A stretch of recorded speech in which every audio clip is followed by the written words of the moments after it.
And welcome to the Sunday Sit Down here on Next Door Radio, nextdoorradio.com, and the Next Door Radio app, of course, by way of all of our social media outlets, YouTube, Twitter, Instagram, LinkedIn, Facebook, everything above.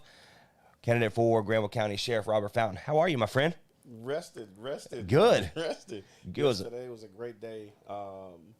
You had a great stage set up, man. It was nice. I saw how people worked with you. I saw how the community came together and had a great showing. I'm good. How are you? Like I said, I wished I was rested.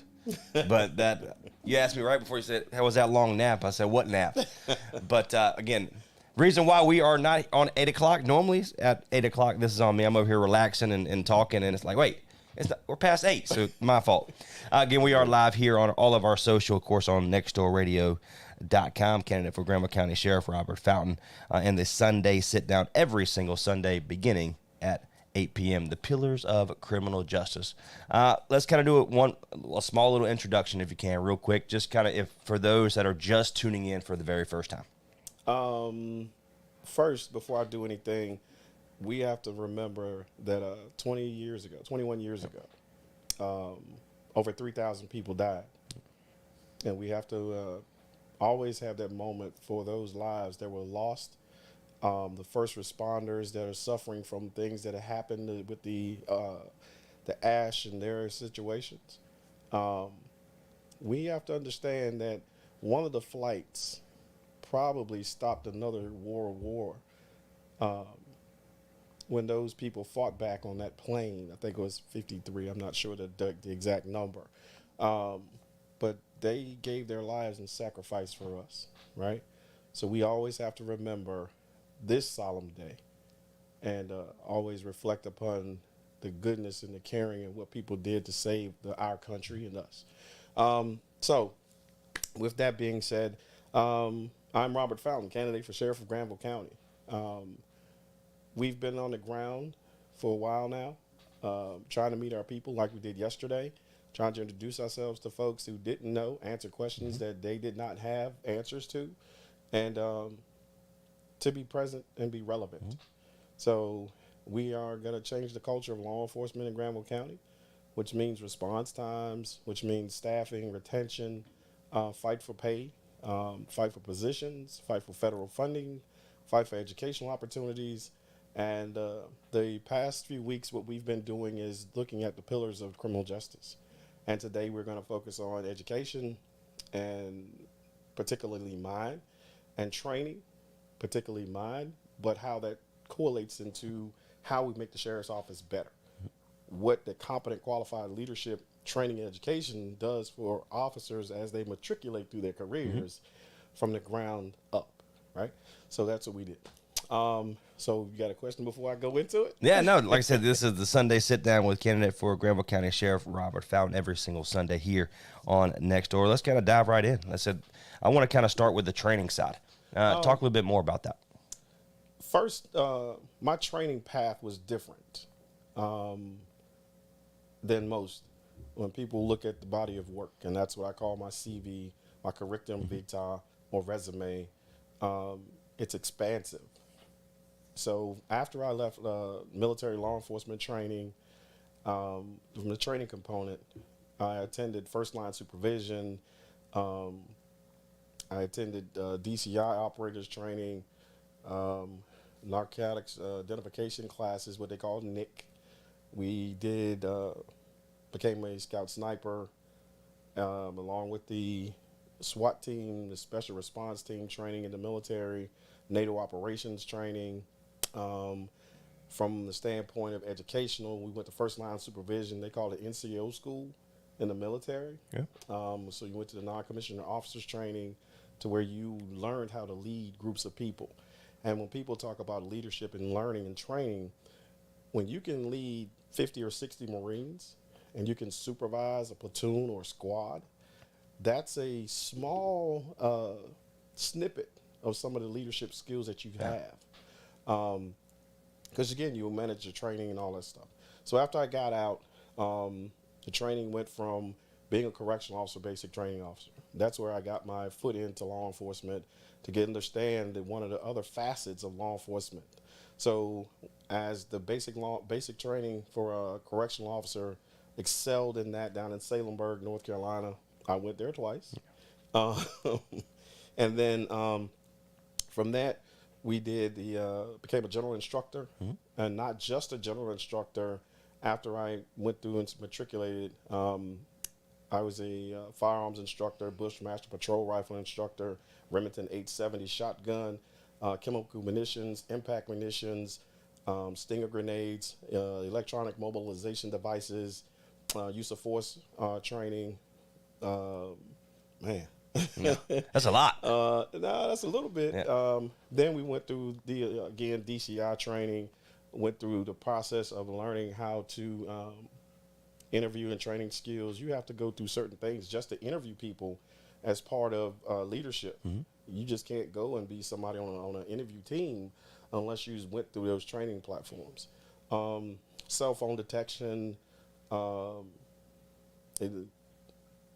can't give away some of the stuff that we've done with law enforcement, but I did train U.S. Marshals, tactical operations, FBI task force teams. We trained those guys in building entries, building clearings, patrol rifle, shove, shoot, and retreat drills for law enforcement, shooting for moving vehicles, occupied dwellings. We did those training scenarios. I did every training facet in law enforcement except unarmed self-defense because I don't like to fall down. I hate it. I don't like fighting. I fight standing up. Yeah. If I have to, if I get on the ground, I know what I need to do. But I don't want to fall down. They call it break fall. I didn't want to do 1,000 break falls. I said, nah, I'll pass on that one. Yeah. You know? Expandable baton, collapsible batons, rigid batons. I'm trying to think. Even to the point where disarming people. When I tell officers sometimes the way they wear their weapons, and I used to laugh about level 2 holsters made by Safariland. And they were like, why do you say that? I said, because you have to understand people with my thought processes who's been in the military and what we had to encounter and what we thought about when we went to SEER school, escape evade training, that we had to learn to disarm law enforcement people or people trying to hold you. And it was just a little fluke where I knew how I could take a weapon from somebody and shoot with my pinky. Right? So I could disarm you because of the way your holster was positioned. I could take your weapon out of your holster and use it against you with my pinky. Yeah. So certain things we had to go through, and we trained and we taught each other. But the training kept going. And to this day, I still learn. I just went to I went and sat with a opioid training platform instructor because we want to make sure that we stay current and abreast of trends and things that we need to. So when we start talking about mental health, I go to mental health classes. I went to a MAT training, methadone addiction treatment, that we have to understand before you try to implement something in a jail or process. You have to understand things you're going to bring to the platform. So I continuously push myself to learn more with everything else we do, from the business, from my private businesses, my security operations management, the private investigative company I'm a partner with. We do more. We always try to get better. We always try to refine things and all the things that we can bring to the table for the Granville County Sheriff's Office. So if you have investigators and they need more training, how do you go from cell phone extraction, cell phone dumps, and those electronic things? How do you look at accident and rooms? They have a camera system, a Faro camera system. Only one deputy knows how to use a camera system. So what did I do? When I found out the system was there, I started doing my homework. So when we have to do crime scene reconstructions, I have a working knowledge of things, of how to use equipment that Sheriff's Office already has in place, right? So the next thing we looked at is fingerprint identification, that we can have mobile in vehicles. So you can live scan fingerprints with a system that the FBI and the DEA and U.S. Marshal Services use now versus having to take somebody downtown to verify who they are, right? So there are a lot of things that we've done, a lot of training platforms that I've always tried to stay abreast and current with. That makes me a little different than most folks. My wife is like, turn that off. Of course, all the gang training that I took, as well as I teach nationally. So when I need to pick the phone up And I can call somebody in the state of North Carolina. However, gangs don't stop at the state line or the county line, right? Terrorist organizations don't stop at the state lines, right? They travel. So I've trained from Boise, Idaho to Bangor, Wisconsin to down in the Keys, down in Louisiana, all over this great country. So the relationships that I have and my training platforms that I've created and help others create, the training that I do for other sheriff's offices and law enforcement agencies and federal prisons and state prisons training, it's unparalleled to a lot of people, right? So that's the training. And I always say that I keep myself up. Even now I go shoot. I shoot on a constant basis because I want to be better. I want to be able to go and train with the guys that I'm a supervise to challenge them to be better. And this is going to blow your mind. A 9mm pistol, maximum effective range, they say, is 25 yards, right? So most time that's what we shoot pistol courses, 25 yards. So the team that I was with, I trained with, I wasn't a part of the team, so make that clear. These guys, we had a couple guys that could hit metal targets at 100 yards with a pistol. Huh. I kind of tapped out around 40. You ain't kidding. Yeah, that sounds like me. But a pistol, these guys were that good. We trained together. Like a guy from Delta Force was one of the guys that trained us with the patrol rifle, Bushmaster, the ARs. And I think that was one of the best things that I ever did, to train with an AR-15, to know what it does, what it's made for. And we're blessed to be in that capacity to do those things that I can transition, things that I've done to the officers that I will supervise. And I'll kind of extend that a little bit again. Candidate for Granville County Sheriff Robert Fountain joins us here for the Sunday sit down every single Sunday right here on Next Door Radio beginning at 8 p.m.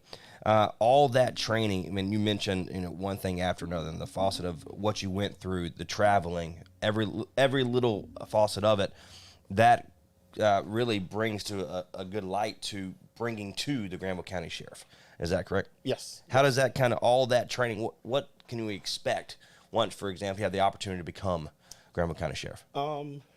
We have to start incorporating small things like less than lethal. How do we train people in less than lethal?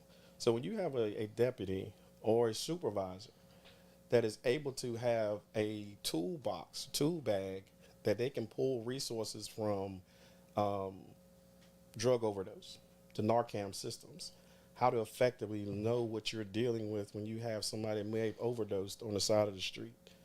You have to look at the sternum rubs and how those things are, our guys need to be better trained. So when we start talking about defensive driving, and when we start looking at how we can do pursuit training with everybody, not just a few selected people, when we look at when we utilize K9s in the capacity, not just for drugs, because people have inside jails, they smuggle cell phones in. So when we have K9s that have cell phone capabilities that they can detect cell phones inside a person, then we will bring different things to the agency. So when you're talking about people knowing how to escalate or de-escalate as part of how to be a confrontational avoidance versus a lot of times officers will get to this thing where, and I watch a lot of stuff because, again, I want to learn. I watch videos where officers think that the badge makes them bigger than really who they are, right? So we want to train people that we have this tool bag, but in that tool bag, there's de-escalation. And in that tool bag is you're a servant of the community. How do you talk to people? And I saw those things, and I've seen those things, how they grow into where it becomes a confrontation. When you have to learn how to be a servant first, have some decent humility. God has a thing that he wants us to do. 3 things. He wants us to be serve justice, to be just. He wants us to, I think it's Micah 6. He wants us to be humble and walk humbly with him. So we have to look at this thing differently. We have to educate our deputies on how to be humble, how to serve justice to everyone equally. And if you treat people with decency and respect. They don't have to respect your badge, but have them respect you as a person once you go into their communities and work with them and see them and be a servant to the communities and be there doing those things, then that respect comes back. So once we restore the public's trust in the sheriff's agency by being in the communities, by having, and I tell people when somebody said something about my, this thought process of having a transition team, right? Mm-hmm. We've had 3 sheriffs in 3 years. If someone thinks that going into the sheriff's office and they can do it alone, it's not going to work. Mm-hmm. Because you have to be your people, not people that work for me, but retired, the president. All right, let's use the president of the United States. Or let's use the governor. Mm-hmm. There are so many other different disciplines that the governor has to focus on, the president has to focus on. They have a transition team to help them, right? So if we don't know, there's never been a chain of command audit. There's never been a command audit, change of command audit in the sheriff's office, right? They don't know where the equipment is. They don't know where some things are located. So how do you think the people who may have things that they shouldn't mm-hmm. have, that have not been properly tracked, how are they then going to be the same ones to audit themselves? You think that you're going to audit, if I don't suppose to have some equipment, or I got too much and somebody didn't have me sign for it, am I going to tell you I got it when you don't know I have it? Yeah. So you have to find a way. That's a good point. To be clean and start fresh. So when I say things like this is what the training has given me, the training has given me the ability to understand I can't do it by myself. And that, I think, again, you're the figurehead. You're the leader, make the decisions. So having a competent person that's been trained to do those things, because I've been in fixed asset reports, mm-hmm. knowing where training and equipment's supposed to be, knowing what's signed, having people categorize all the inventory, but the sheriff can't do it by himself. Mm-hmm. And the people that are there, you can trust them, but you got to know who's there before you can trust them. Mm-hmm. So it's a different kind of thing that we bring training-wise. So, okay, we'll move on from training. It's a lot. It's a lot. It's a lot. The Sunday sit down here on Next Door Radio with candidate for Granville County Sheriff Robert Fountain. Now, the education side. It's a big bubble when it comes to education. That's a big topic as well. I will say this.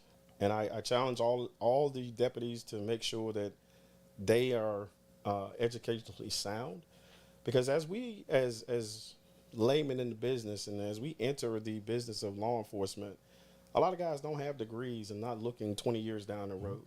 They're not looking 5 years down the road. They're excited about getting into law enforcement, but here's the challenge, and here's where I had to learn from my leaders that I stood on the shoulders of, right?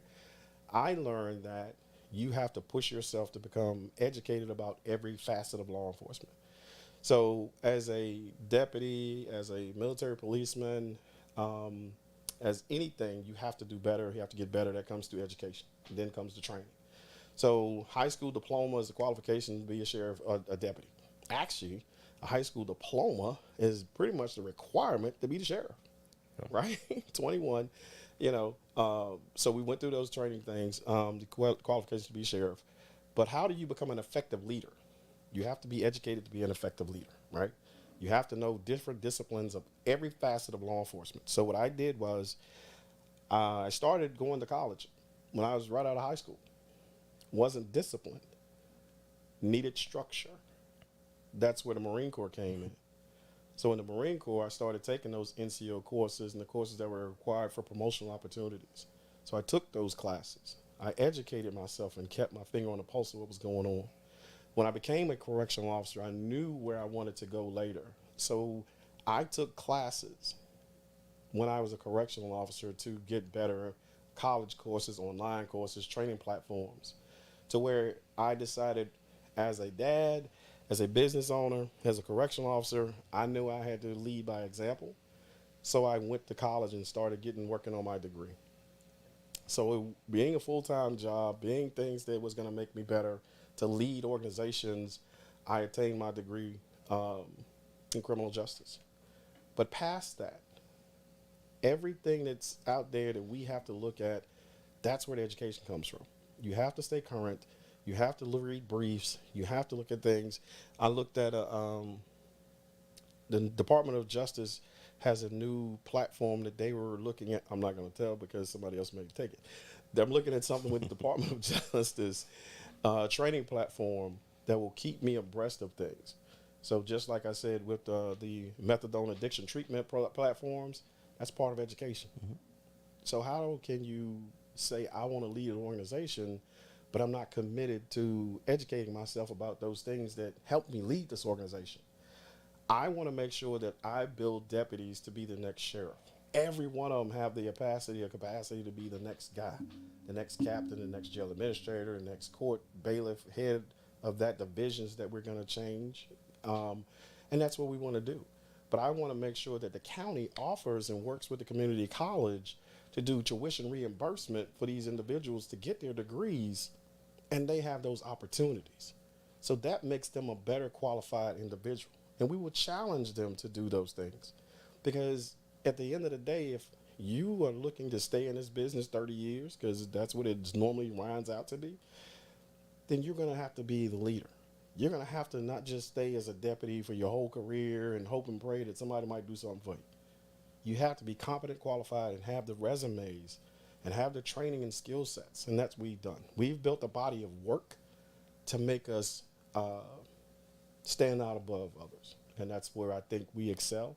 I try to educate myself, and I want my deputies and team to be educated as well.